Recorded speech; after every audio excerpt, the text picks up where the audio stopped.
This podcast is brought to you by Steede Motor Group, Claregalway.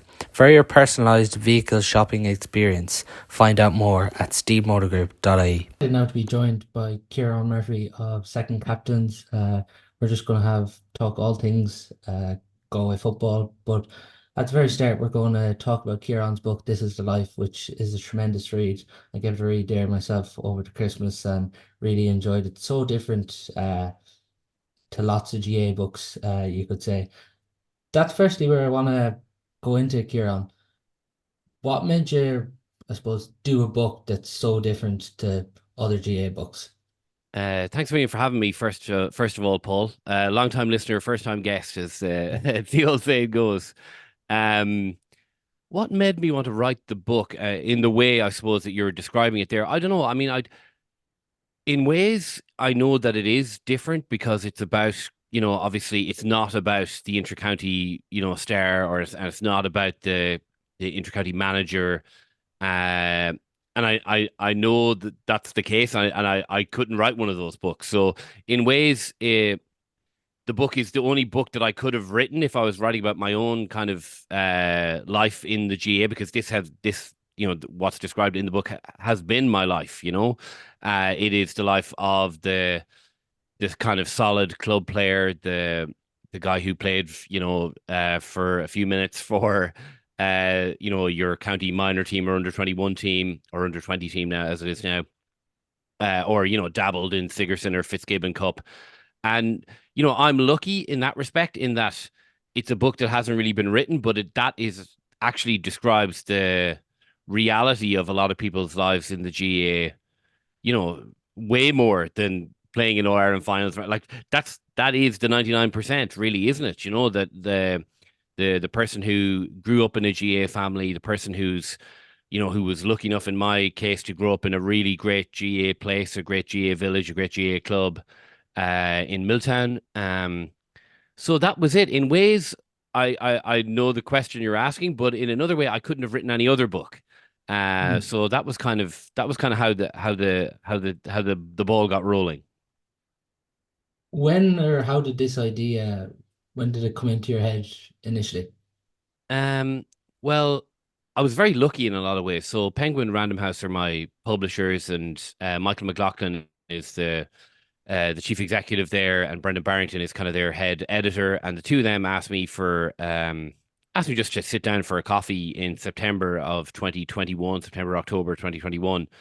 And they had kind of had read my Irish Times columns and thought that maybe there might have been a book floating around in my head. And to be honest, I hadn't really ever given it a massive amount of thought, other than just, I would love to write a book at some stage. And that was literally it. Just the idea of a book was something that I was in favor of, but I didn't have like sort of a tranche of ideas ready and waiting to go.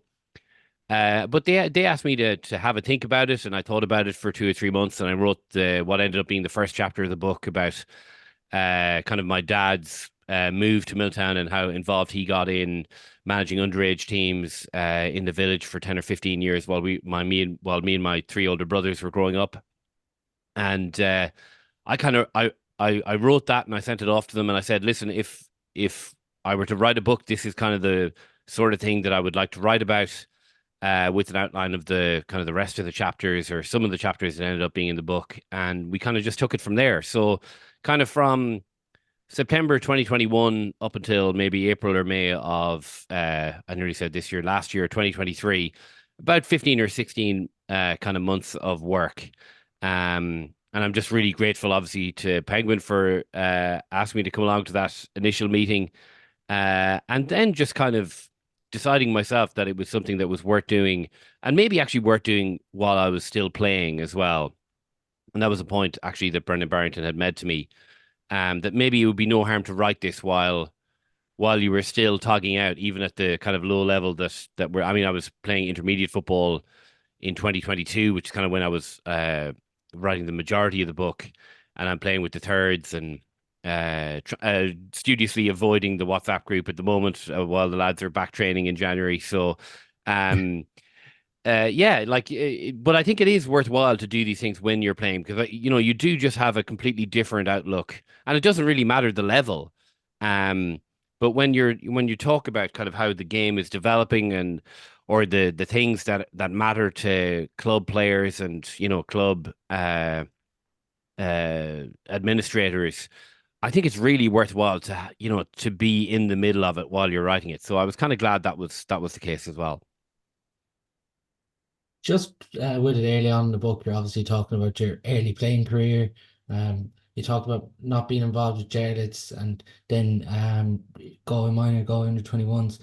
Just with that, was that uncomfortable for you talking about your playing career? Because we all know GA players don't like to talk themselves up. Nobody likes to talk themselves up and say, I'm class, basically. What Oh, kind of, absolutely. Yeah. yeah. I mean, like it was, I had to really nearly force myself to write it but it would also have been daft for me to write a book about kind of my life in the GA when like for all that I love the GA as a cultural institution, for all that I love reporting on it, for all that I love watching it as a Galway supporter. I mean, none of that comes within a million miles of the enjoyment you get as a player. And so that is like the most visceral, the most emotionally impactful part of the GA for me still is just like my own experiences as a player, my own continuing experiences as a player. So I kind of danced around it a bit and I tried to convince myself that I could write the book without talking about that.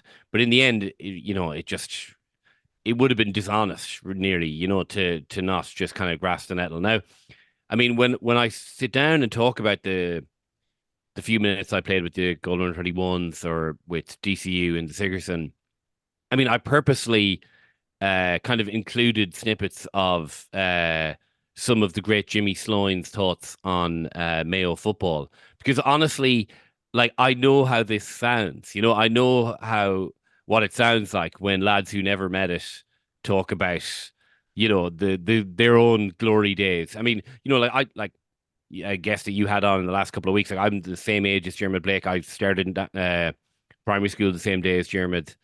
Um, like I played in a Connacht under 21 final, and Jeremy was actually I think he was injured, but he came on in that game, and Jeremy has played in dozens and dozens of more important games than that. Like it could be 100 games that he's played in that are more impactful and more memorable for him than that Connacht under 21 final. Like it's the pinnacle for me. But for other lads on that team, like Michael Meehan, Nicky Joyce, Diarmid, Cormac Ban, like we had a ton of brilliant players. Michael Comer, Darren Malahy, John Devan, like all those guys played in so many more important games than that, so many more memorable games than that, that it's nearly daft, like that someone for whom it was the biggest day could be sharing a dressing room with him, but that's what it was. So um like we all know Jimmy Sloans. Like we all have like an idea in our head of a Jimmy Sloan type who's banging on about how he could have met it and how good he was as a minor and all the rest of that nonsense. So I was acutely aware that I didn't want to come off like that. But at the same time, you gotta just and in the same way that you obviously don't want to oversell yourself, but there's not a whole lot of point in underselling yourself either. Um, but I mean, I have been a little worried. People have come out. It's like obviously you were really good. Like a lot of people have come up to me and said that, and I'm like, well, hold on a minute here. I don't know where you're getting that idea from, but you didn't get it from me. So yeah, like that's kind of the risk you take. That is the risk you take. But at the same time, I couldn't write a book like this and not talk about the couple of big days I had. You talk about the big days there, and even when you talk about the Connacht minor final, you talk about when you could have taken on the shot, you pass it to your teammate, and you get turned over there. Do you ever wonder, like from being involved with Galway minor in 21s, does it ever cross your mind, what if? Funny, not at all. Because I know what it takes to get there. Like I was lucky enough to be in school with, or be in college with, or just be friendly with plenty of lads who played for a decade for Galway. And I know exactly what they had that I didn't have.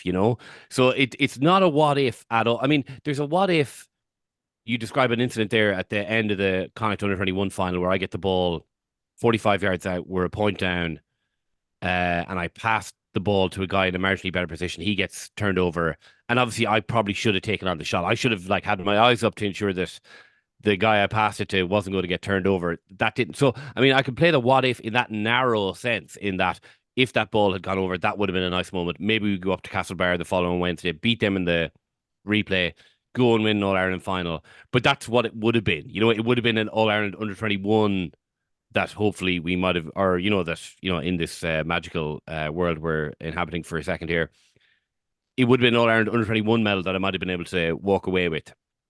As regards like the broader scope of a person's career, like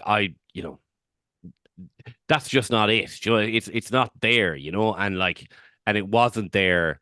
And I know what was there for the likes of, say, and I mentioned Nicky again, just because he was an exceptional club player who was the same age as me, or John Devan, who was a year younger than me, like, and kicked 9 points from midfield in 2002. As an 18-year-old or 19-year-old in a senior club championship game, that's the level. That's the level that you have to get. So there's never what ifs in the kind of macro sense. Like the great thing about sport, and I think it manifests itself across the board, not just in Gaelic games, but in football and in rugby and everything, is that there isn't really any such thing as, the guy who was unjustly overlooked or whatever. Like, sport is a great leveler. It's an unbelievable leveler. And over the course of even one club championship, you will be able to see the guy who's maybe ready to take the step up and the guy who can do it one day but not the next day. And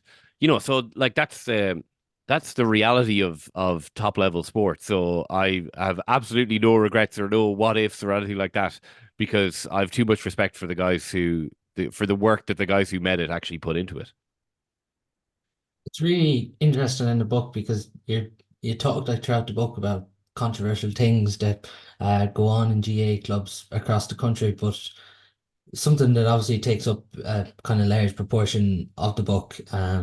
Your transfer, obviously, you've started out playing with Miltown since you were a kid. You played in the county final against Kildare and you came up short there. And then you obviously made the move to Dublin with your career. And then now still playing for Temple Oaks, Sin Street. But on the transfer as a whole, people mightn't be aware you started out playing with Vincent's for a year. But how difficult was it to leave Miltown?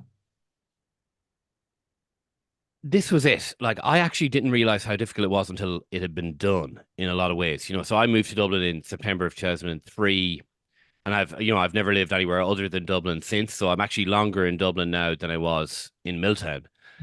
Which, kind of the thought of which actually came to me when I was writing the book, which in itself is kind of a cause for pause, if you know what I mean. But um, so I got injured then, kind of the summer of 2004, didn't play at all in 2004 and 2005. And then I met my old Sigerson Cup manager, Mickey Whelan, at a press conference, actually. And he kind of was inquiring as to who I was playing with. And I was like, geez, I actually haven't kicked a ball in nearly 2 years. And he was like, sure, come down to training. And, there's probably an element as well of it being Mickey Whelan asking you as well. And he was an exceptional football coach and still is, actually. And so I went down and, there's I kind of like sleepwalked into the decision, and it was kind of only after I'd moved that I realized actually this probably isn't the right thing to do.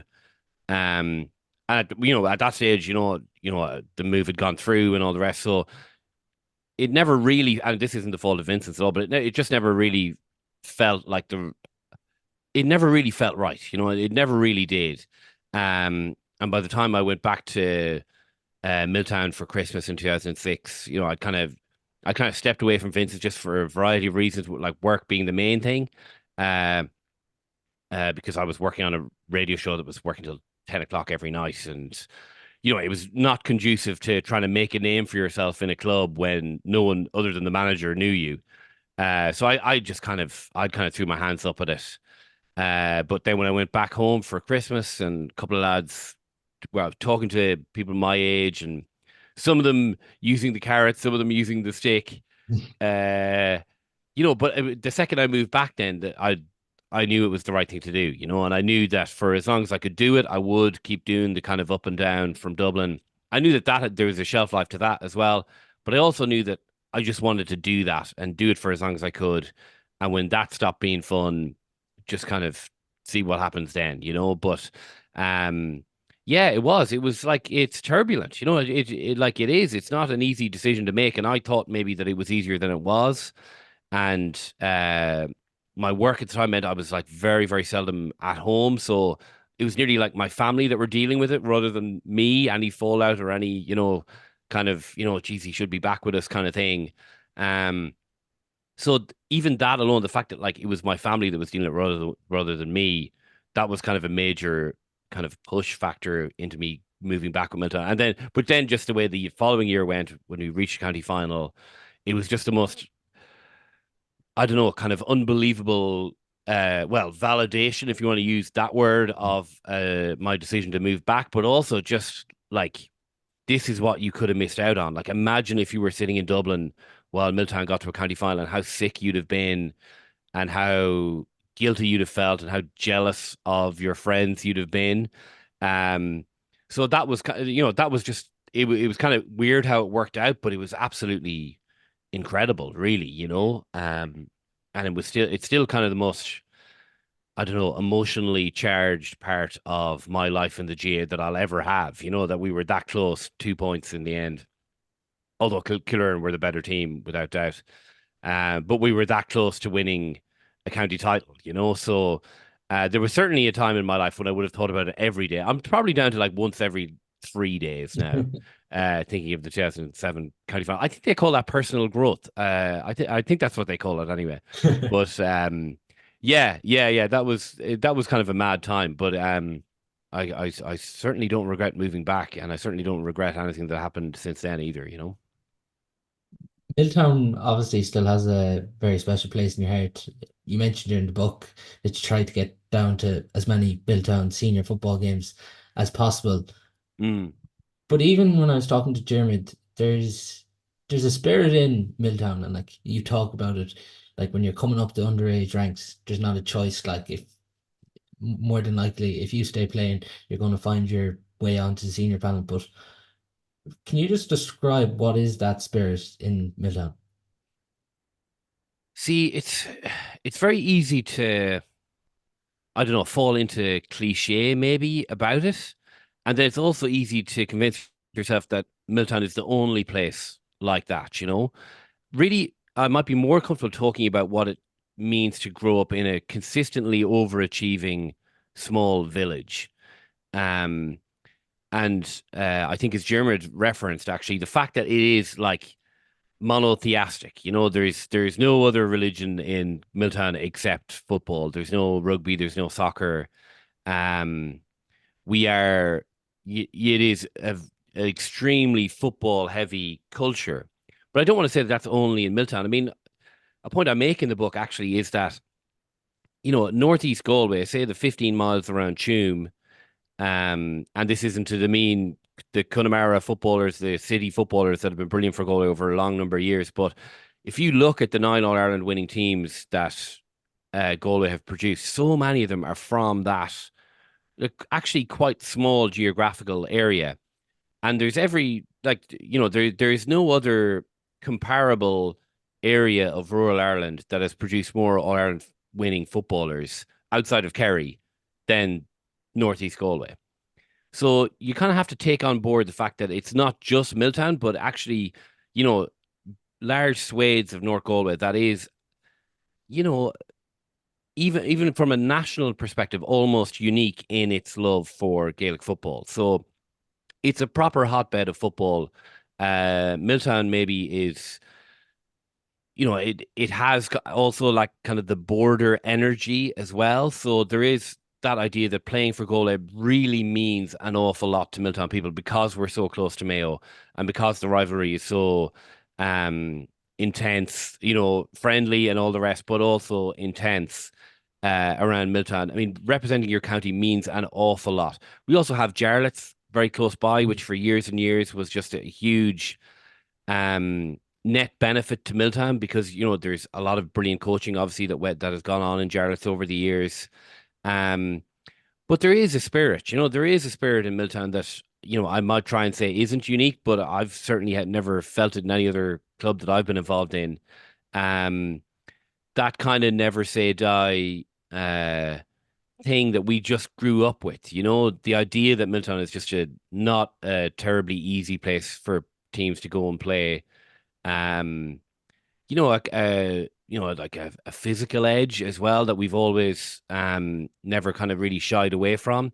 But it's also, and they're kind of more general points, but like in more specific ways, Milton has been blessed by some really great families, and I played with Ford brothers, Brian and Eddie and Dermot and just exceptional footballers. And the Blakes are foremost in that. Like to have four brothers contributing as much as the Blake brothers are still doing to Milltown, like it is, it's incredible. It's genuinely incredible what they've given. Like in years past, the Waldrons, the Brennans, Sean, who I write about in the book, captain of the 71 team that won our first county title. It's still backbone the Fearicks, like it's still backbone by these in a way that it has to be in a club our size, so we've been blessed um that those families have come along and have been just such huge contributors to the club and to the idea of football in Milltown. Um and like a lot like the book is in ways like a quest to try and answer that. Like what does it mean to be from a place like Milltown? What makes it different and special? And I remember listening to your pod the week I think before the county semi-final on the drive down actually, and you were running through I think the junior quarterfinals or the intermediate rather quarterfinals that had been on the week before, and I was just sitting there thinking, like Glenamaddy, Cortoon, brilliant clubs, Monivea Abbey, Kilconnelly, they're all kind of very close to Milltown. They don't have smaller picks. Some of them probably have bigger picks nearly than Milltown.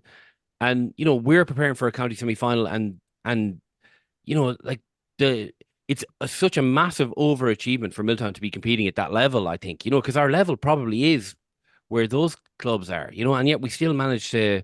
We've been senior now 61, 62 years. And we know that gravity will probably will probably make itself felt eventually, but we should celebrate the fact that we've been punching above our weight for that amount of time. It's pretty incredible.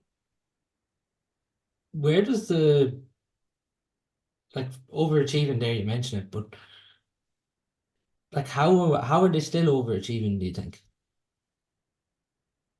I honestly I don't know. Uh, Mm.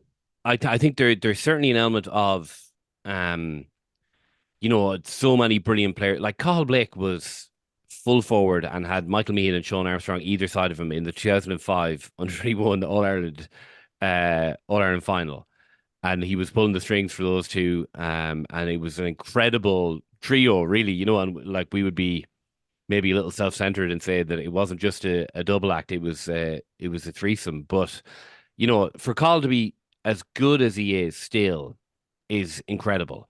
But we've managed to do that with all of the players that have played at a higher level. They've all just given an incredible amount to the club. Um, and that doesn't mark them out as exceptional either, but it is noteworthy, that like they have sacrificed so much for the club. They'll always and they'll just keep doing it until they know that it's in safe hands. And we're really lucky, I think, as well that just as those guys are coming to the kind of the autumn of their careers, Jack Costello, or Jack Coran and Liam Costello and Niall Costello have come along, and players that in that kind of age bracket. And they have like I see Jack Coran, and he's not the same footballer as Jimmy Blake. Like they're quite different physically. They're different in a load of different ways. But I see that divil in him, and I've been watching him for the last couple of years. And I'm like, well, that's that is I don't know what that is. If you could bottle it, it would be amazing. But he just has that devil in him, that it's a personal insult to him for Milton to be losing games, So and Liam Costello is the exact same, So I just all you have to do is produce one or two every year, and that's been the way in Miltown. Like we're not going to have a team. Like I was so lucky. I grew up on a team. We had 12 boys in the national school in Miltown, and I think easily six of us were playing in that county final in 2007. Like that's a huge crop to get from just like one under 12 team or one under 14 team. Like we're not going to get that probably. But we managed to bring one or two through most years and hang on to them, and they stick around and they commit themselves massively to it, and that's it. There's no real secret to it, but um yeah, it's an incredible it's an incredible place, an incredible club. Funny you say that about a 112 team because, like in my primary school days, I played against Miltown in a Conemall School final, and Jack Cran and Owen Mannion would have been on that team, but they all Yeah. came from that sixth class team. So Yeah, it's a yeah, that's common it, theme. like, and if two, if you can get two or three or maybe four from the same year, then there's, like that's the spine of the team. Then they're used to playing with each other. They're used to leaning on each other and leading each other, and that's how it goes, like, and for places like Milltown, that's gold dust. We can't afford to look that gift horse in the mouth. When you talk about like GA transfers, is obviously mentioned in the book from Milltown eventually then to Temple Oaks in Street, but Shane Walsh's transfer last year to Kilmacud, a lot of people weren't happy with it, and there still isn't a lot of people who aren't happy with it. But isn't this the thing really? Like, there's always begrudgers when it comes to any transfer at all in the GA. Well, I would say that my transfer to Temple Oak C Street, having not played football for 3 or 4 years at all in Miltown at 35, there certainly wasn't anyone in Miltown shedding a tear on my behalf as they waving white hankies as I boarded the train in Claremorris up to Dublin. I don't think there was any of that going on, but I mean, I know the point that you make. It's not easy, and certainly in Shane's case, has there ever been a more high profile transfer? Probably not. Um, so, you kind of got to judge these things on their merits, in their individual merits, And if Shane is moving to Dublin and lives in Dublin, going to college in Dublin, and he feels like that's what he wants to do, I think it's it would be ill-advised for the GA to kind of step in there in a situation and say, "Listen, you kind of actually have to go back to your home club." I don't think that's possible. So I think you just have to trust players to make the decision that's best for them. Um, and this Shane Walsh's transfer was never going to become, the patient zero for like an epidemic of transfers, because the same questions have been asked for 40 or 50 years. Ireland is becoming a more urbanized country. There still aren't enough clubs in urban areas in Ireland. There are too many. If you were to look, like in a with a totally desensitized eye to rural Ireland, you would say there are probably too many GA clubs in Ireland. Like the people are going in one direction, and it's from rural areas to urban areas, and you have to respect that, and you have to say at some stage the kind of emotional blackmail upon which the GA has run for so many years, people have to cry halt to that at some stage as well. So I'm kind of loath to talk about individual cases just because we actually don't know the ins and outs. We really genuinely don't. And I know, Shane talked about finishing his degree and going back to Kilcare and Clonberne, and I hope that that happens. Genuinely, I do. Um, I think it would be great, but it's oftentimes it's the hardest decision a fella under 30 is ever going to make in his life. It is, like I say, I sleepwalked into it. I mean, I don't know that too many others have done that. For a lot of people, it's really, it's a very, very intense decision that they have. And like I'm playing with a ton of country players up here in Temple Oak Sing Street. And we all talk about it. We all kind of talk about kind of how long that they've been up and down the road and what kind of bit. It's usually kind of you turn 30 and maybe you want to start a family or you get married or whatever, and life just kind of makes the decision for you in a lot of ways. And I think that you just kind of have to respect that as well. Um, and also probably not to catastrophize it overly either, because, the GA club is going to be all right. The basic structure of a GA club is going to be all right. And Kilkerran Clonberne are, they're going to be fine. Um, so this kind of idea that, something has to be done to stop that's not how this operates either. And hopefully, relations between Shane and Kilkerran Clonberne are good. And if Shane feels like the next chapter of his life is going to be down the west of Ireland, then wouldn't it be brilliant to see him back playing with them? But I mean, I'm not gonna criticize him. I mean, you know, maybe I would be exceptionally hypocritical to say anything critical of him. But I mean, I do actually think that as well, that like you just have to say, if for 2 or 3 years this kind of, gets a work-life balance, work-life GA balance in his life, then I think you kind of have to just hold your hands up and say, right, trust the guy to make the right decision for him. You mentioned there still playing for Templeogue. What's the biggest difference between a rural and city club from you from your playing experiences? Well, I'll go back training at some stage, maybe tomorrow, maybe in the next couple of weeks. And I guarantee you there'll be, and I've been in the club now 7 years. I think this is my eighth year playing with Temple Oak Sing Street.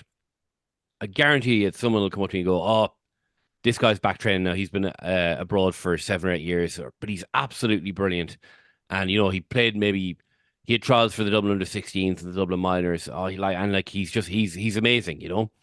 And it always kind of blows my mind, as in, like, why haven't we been, begging this guy to come back? Why have we been sitting our hands if this guy's so good?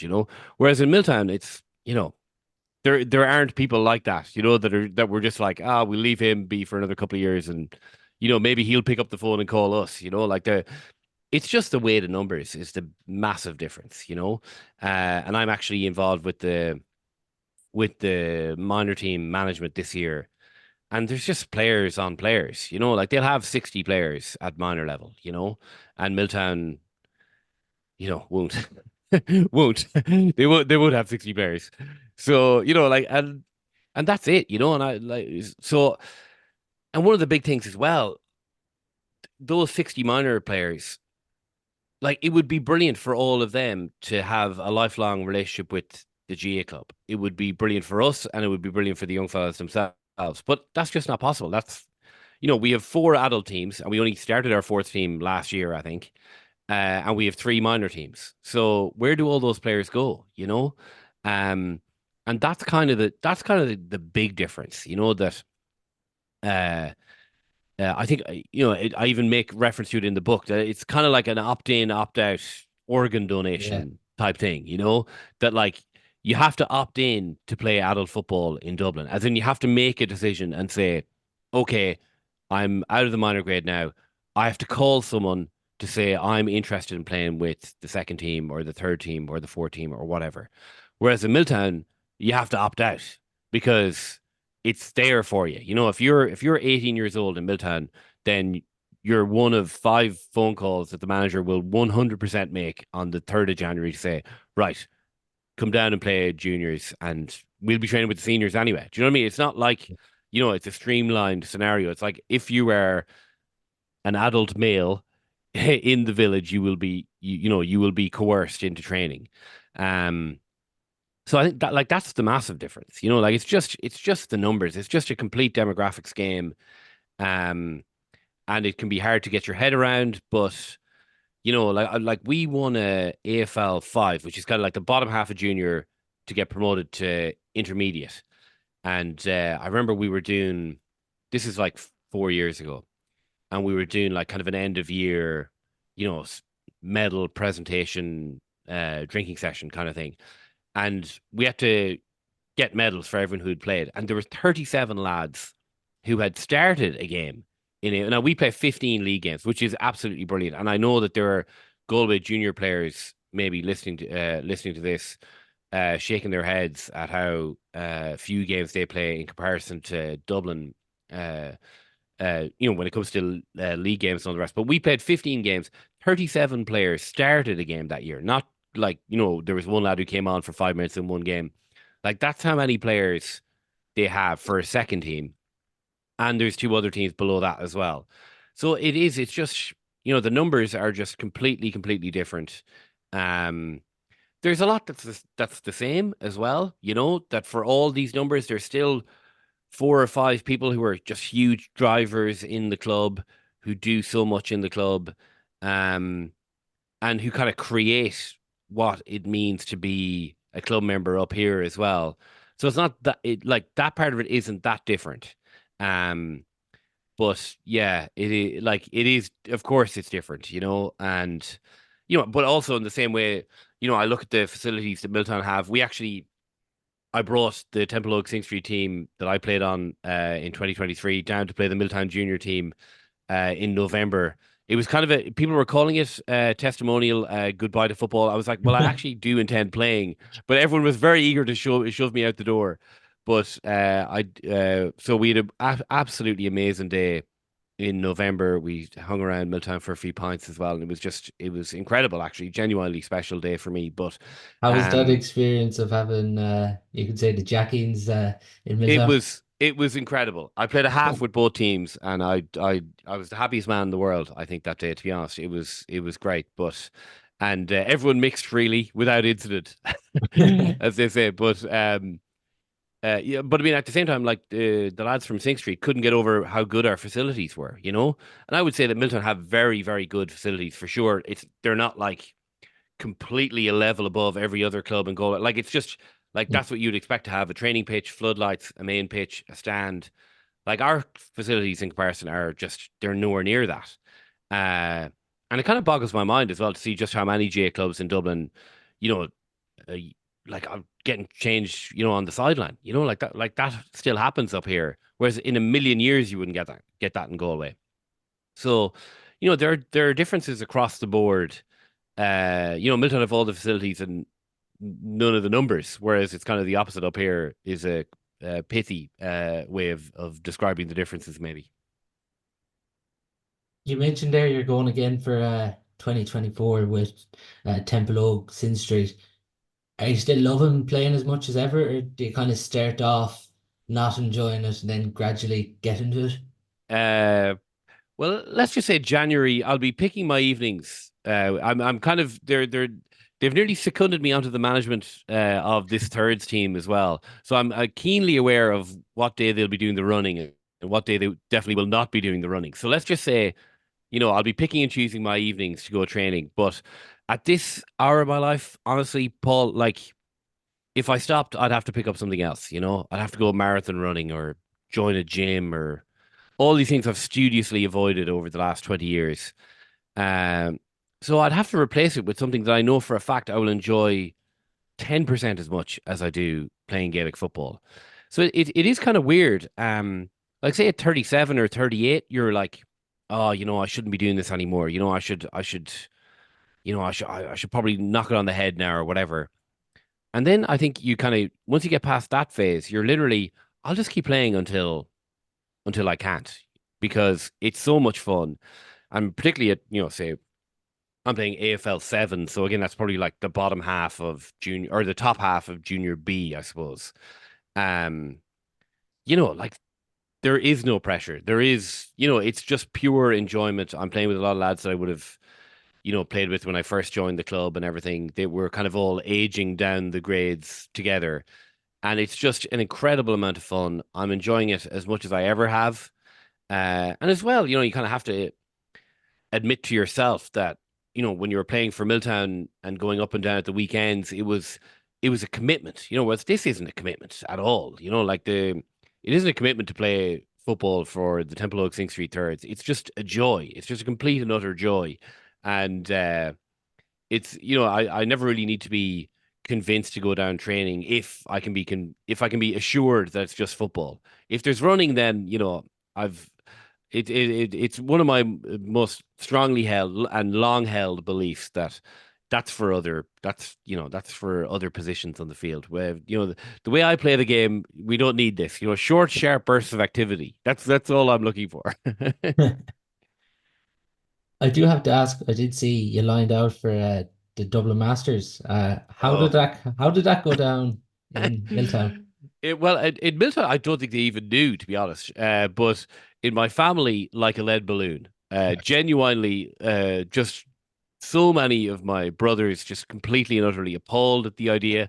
Uh, so my three best friends, basically in Temple Oaks Street, were all playing with the Dublin Masters team in 2022, and I was of an age from that year, and they had asked me, was I interested? And I said, no, kind of just waved my hand at it. And then they kind of came back again in at the start of last year, and they were just they were persuasive.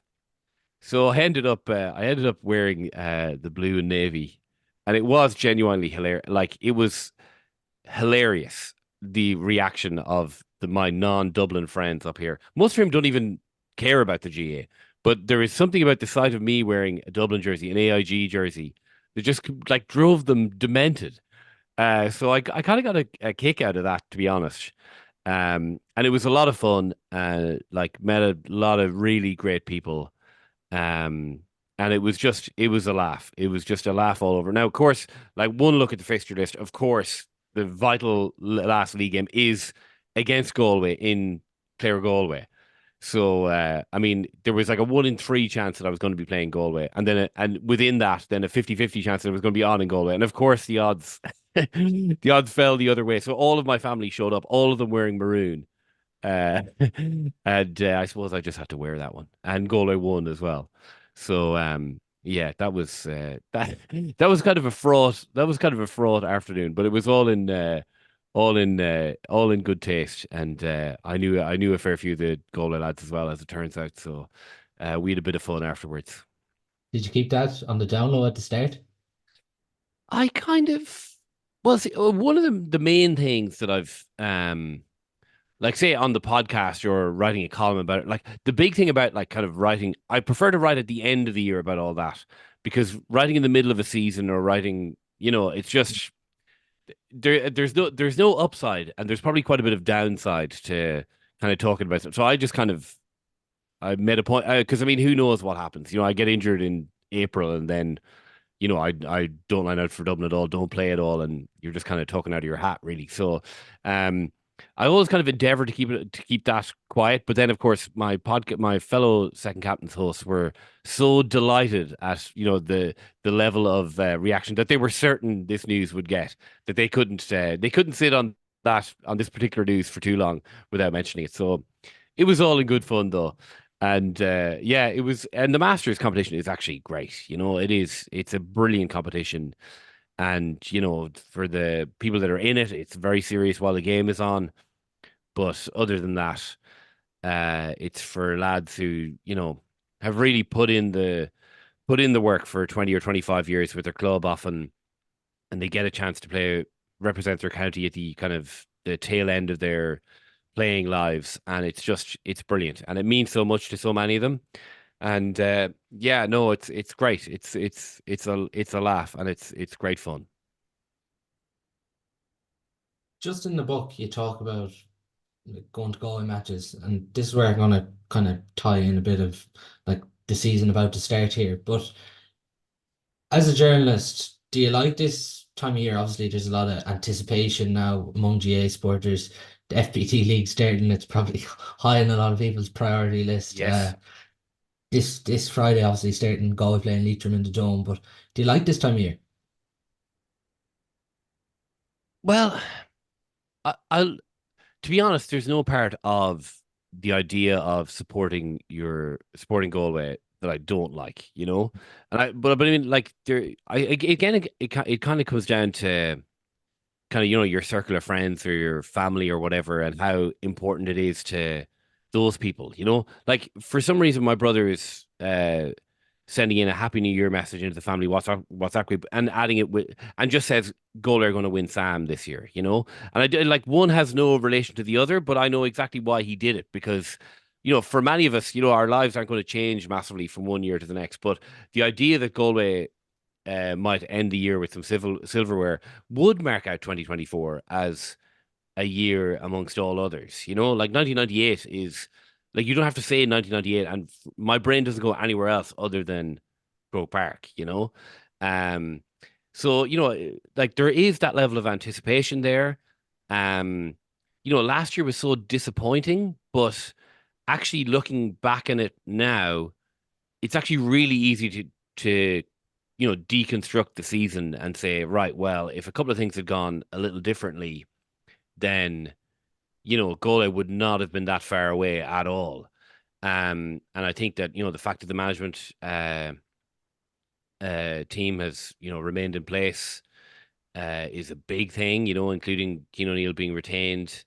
Uh, so there isn't really a reason for us to not be hopeful, at least. And like there were enough times between 2001 and now when it just seemed that we were completely off the pace, or that there was a team so far ahead of us that even thinking of winning in Ireland was just seemed extremely fanciful. I think that there are a number of county supporters that could sit down today and say, right, well, this doesn't have to be a miracle shot for us to win in Ireland. And I think that Galway people are absolutely in that bracket. I think we can absolutely say right now that the football team, if things go right for them, if things go right for them, they have the chance to win in Ireland this year. So I have been writing probably for years about how mentally deranged you have to be to go to FBD League games. But I mean, at the same time, come Friday evening, if I'm not, and I mean, I'm pretty sure that my wife is actually out of the house on Friday evening. I mean, is it a distinct possibility that I'll be paying my 11.50 to stream this game? I mean, I would say it's more likely than not that I'll end up doing it. So like I'm not sitting on my high horse here. I am unfortunate. I am one of the one of the unfortunates who just can't stay away from it. You said Galway have a chance of winning the All Ireland there, but can it happen? Yeah, I think it can. Yeah, I think it can. I think if we had finished the Armagh game with Damien Comer, Sean Kelly on the field and uninjured, we'd have won that game. We wouldn't have had to have played Mayo. And you know, it's not a sign of weakness to say that Shane Walsh, Sean Kelly, Damien Comer, if the three of them are humming, like really, really humming in June and July, then I think we've an excellent chance. I think Dublin and Kerry will be most people's one and two. But if you go back even to like June of last year, like the weekend before the Armagh game, like we had Paul Flynn and Michael Murphy on our podcast, and both of them were like, I think Galway are favourites for the Ireland. That if they were picking winners, even then, Galway were, if not their actual pick, very close to being their pick. So what happened after that, you can't disregard it. Obviously, that's not how the championship works. But you know, you kind of have to step away from kind of the series of events during that Armagh game, the mystery at the end, and then the Mayo game, which was just like exceptionally disappointing. But that is the way the cookie crumbles sometimes. And say Galway still have most of the pieces. Most of the pieces of the puzzle are there for Galway. Can we add a few more? That's probably why I'll end up paying the Connacht Council 11.50 on Friday evening to see if there's a couple of pieces there. Um, and that's it. That's part of the equation. But absolutely, Galway have the material there. Um, but by the same token, this team, Shane Walsh may never play in another All Ireland final, and I actually said that the night of the All Ireland final. I remember coming home from the banquet with my great friend Porrick Flesk. We got a taxi home from the banquet. When we looked at each other and said, "We were so close to winning an All Ireland today. We have an absolutely exceptional team, and yet if you told me we wouldn't reach an All Ireland final for another 10 years, I wouldn't be that surprised either." It's so hard to get there. It's incredibly hard to get to an All Ireland final. It's incredibly hard to win one. But I think that Galway have they've answered a lot of the questions, so it's just really a case of whether they can put it together. But I certainly I wouldn't be downplaying Galway's chances for sure. I thought actually Jeremy made a great point about Shane Walsh as well, that he'd never gone as long into the club championship as he had with Crokes last year, and did that kind of he never really came back and looked in the full of his health and like on top of like running on the top of the ground after that, last summer. So maybe this year he's had that experience already. He's not going like all the way to an Ireland final this year, and maybe the couple of weeks might be useful even before the start of the National League. But he's gone through that now, and maybe he knows a few more things about his body that he'll need to look after. And like he's that important to us. He's an exceptional football player, and if we have him firing on all cylinders, then that gives us something that bar Clifford and Kerry, no other county has. Just a guy who can just turn it on to an extent that he has a gear that no one else other than Clifford has, and that's a pretty big weapon. He really showed that against Glenn with the pass at the weekend. It was exceptional, wasn't it? Yeah, an exceptional moment. Now, the man who was marking him one man of the match. So, there's, and Warnock did a brilliant job on him, an absolutely brilliant job on him. And I suppose really what we're looking for with Shane is less, we know the moment will always come. There'll be one game or one moment in every game that Shane Walsh plays that he does something that no one else can do, and that's the way it's always been. It's just getting that kind of, a consistent presence in the game that he did show, in 2022. That's what we're looking for. Like the pass is a joke. Like it's genuinely, you know, you if it was a worse footballer, you'd say it's a terrible attempt at a point. But you know that he knows, like he's assimilated the geometry required to hit that pass. That there's like it's not just a pass, it's the pace of the pass, it's the pace of the kick that takes out the defender. That actually means that the guy receiving it actually can't miss. He gets the ball into his chest, and the defender is scrambling because of the pace of the pass, which means that Shane has not just passed the ball; he's actually passed the defender out of the way of the forward as well. It was an incredible moment, like genuinely an incredible piece of skill. Um, and we know it's there, so it's just a case of bringing that to the fore more often. Just one for you here. Who's your favorite Galway footballer at the moment to watch? My favorite goal with, well, I mean, I suppose it has to be Shane. Um, but I mean, there's something elemental about Damien Comer getting the ball and deciding, this time I'm not going to hand pass it in the direction from which the ball came. I'm actually just going to face the guy up, take him on, and beat him. And there's an electricity around that's kind of hard to beat.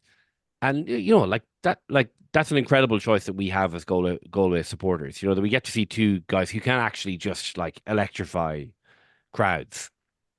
But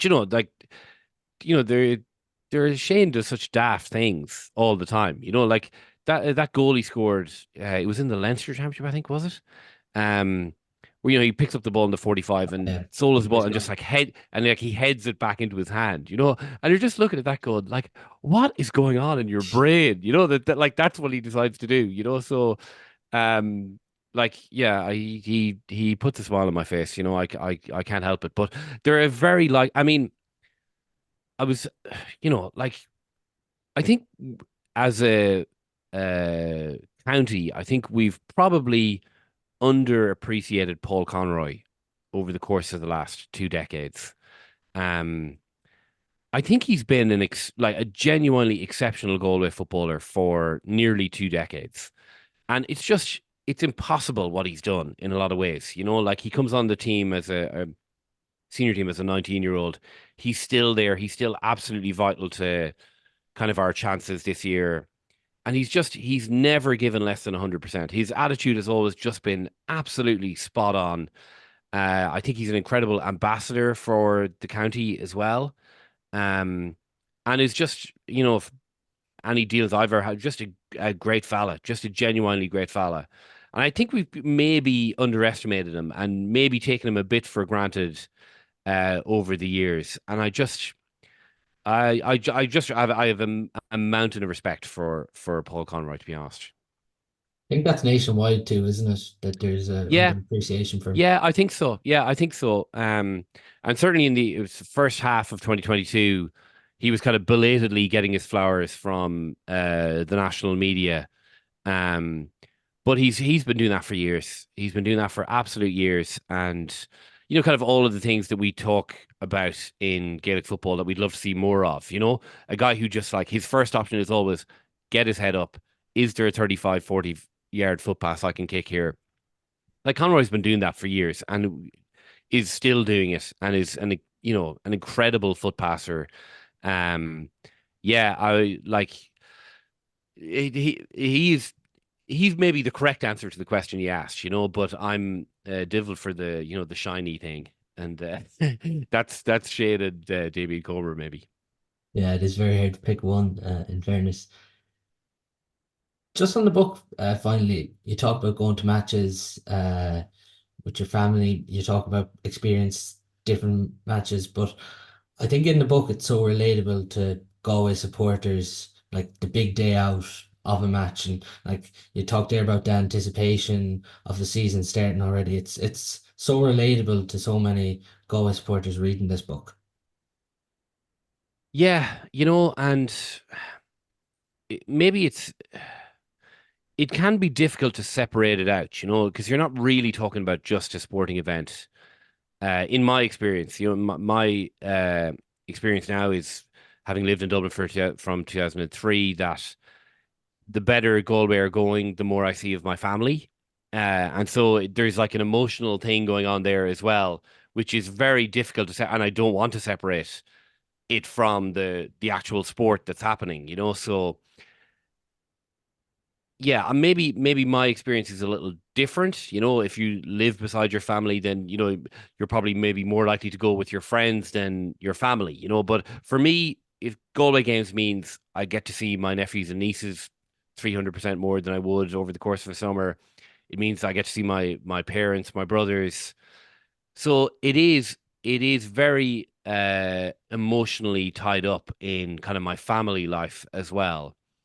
And I don't think that I'm unique in that at all. I think that oftentimes these games are just an outlet for us to revel for a minute, maybe in kind of civic pride and pride in kind of where you're from, and uh, just being, embracing the fact that being for Galway means that you're different from the 31 other counties. How different maybe we can overstate from time to time, but it's our day in the sun when you get to go to Croke Park and see Galway in hurling and football semi-finals, as we were lucky enough to do in consecutive weekends. Like imagine, like it's such a gift, and it's an incredible gift that the hurlers have us, you know, um, that the hurlers give us massive occasions as well throughout the summertime. Like we're blessed, like we're genuinely absolutely blessed. So um kind of trying to write about that is weird because I'm kind of in like a kind of a halfway house, where I'm expected to write a column that's unbiased, but there's no such thing. Because the column is about the GA, so everyone has their own club, everyone has their own county. Um, uh, that's not to say that there's not a pressure on me to be fair. Like unbiased is impossible. Fair is absolutely possible. And I think that, you could just try and walk that tightrope as best you can. Or you present a podcast where you can embrace the fact that you enjoyed the game as a supporter, but when it comes to actually analyzing what happens on the field, then you just have to be fair. Again, unbiased is impossible, but fair is absolutely possible. So there's a lot going on when I go to these Galway games, because you do have to approach it with like that kind of journalistic hat on as well. Even if I don't have to file a match report, half an hour after the game is finished or whatever, I do get a chance to decompress and wake up the following morning and say, right, okay, fandom aside, what did I actually think happened here, and then talk about it in that through that sphere. So, um, yeah, it means a lot though, and I think uh it means a lot to a lot of people. And there's no point in hiding, running away from that fact. Like it's not juvenile, it's not puerile to think that these football games are, while they're going on, the most important thing in your life at that time. Like that's why we love it. That's why we love sport to the extent that we do. So I think we're just really, really lucky to come from a county that's fighting on both fronts and has so many brilliant ambassadors, I think, as well. Like we're just really, really lucky on that front and have been for the last 20 years or so. Um, to be able to put the fate of our summer in the hands of some brilliant people and some brilliant athletes. Just finally, before we finish, what's been your favorite moment as a Galway supporter? See, this is weird actually, because obviously, coming from Miltown, it should be a football memory, and there probably are, if I thought long and hard, I mean, 98 is kind of unbeatable, really, like, and and the whole thing, it's very hard to beat. But watching Joe Canning's point against Tipperary in 2017, and it just so happened that I was sitting in the Cusack stand directly in line. You could draw a straight line basically from my seat to Joe Canning to the Hill 16 goal.